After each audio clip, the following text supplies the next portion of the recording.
বন্ধুরা, আজকে আমি বানাচ্ছি গাজরের হালুয়া। মাইক্রো ওভেনে 7-8 মিনিট আমি শুকনো জল ছাড়া আমি এটা ভাপিয়ে নিলাম, তাহলে জিনিসটা খুব ভালো হয়।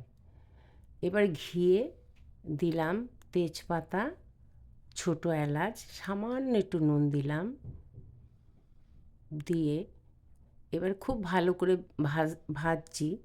ভেজে নিতে হবে যাতে আবার পুড়েও না যায়।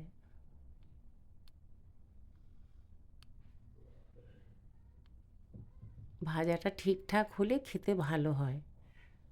এবার দুধ দিয়ে দেবো।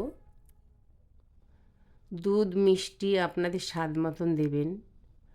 অনেকে যেমন হালুয়া হয় তেমন খায়, অনেকে একটু ড্রাই করে খায়, অনেকে একদম শুকনো শুকনো খায়। এটা আপনাদের পছন্দ মতন রাখবেন। আমার এটা হয়ে এসছে।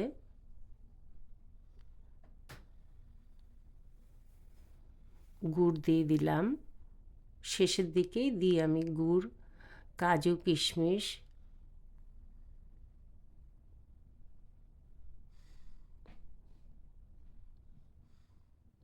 আমার মেয়ে দমদম এয়ারপোর্ট থেকে এই নলেন গুড় কেনে, খুব টেস্টি।